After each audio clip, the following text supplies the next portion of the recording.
So whenever you create a new assignment, you have to choose a few things. Your assignment name, the assignment due date, the assignment details, which is done in a rich text editor. So if you've ever worked with Word or WordPress or other platforms such as that, this should be pretty intuitive. And if not, you can always hover over it and it'll let you know what that tool does. And then the assignment code. Now, the assignment code is how your students connect to this assignment.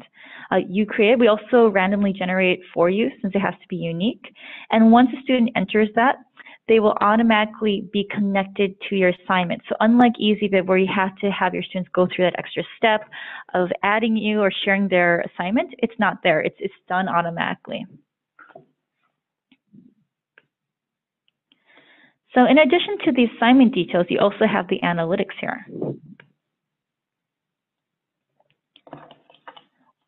Here we provide practical data for teachers to use in order to hone in on a class as a whole, but also on an individual student level.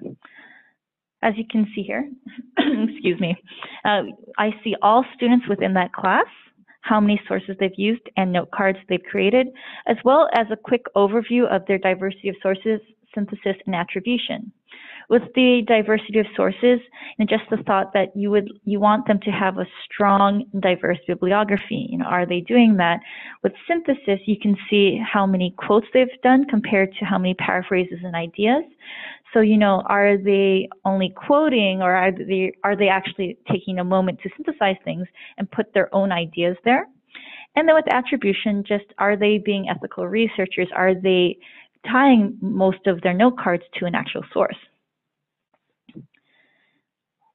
In addition, with the individual student view here, it'll just help you spot different things. So for example, where student A might struggle with close reading, student B struggles with attributing sources. And via analytics, teachers can have this transparent view of how students are practicing these skills. What I mean by that is if you click on an individual student's name, it'll show you the analytics for that individual student. As well, if you click on the number under sources or note cards, it will actually show you their actual note card section or their actual source list. So this way, instructors can have insight into the student's thought process by identifying what they felt were, number one, good sources, number two, important ideas within the notebook, and number three, what students' thoughts or I think statements were within the note cards.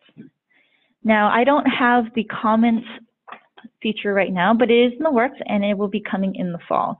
And that way, not only can you view students by their analytics, but you can also give them immediate feedback, so you have that collaborative aspect as well.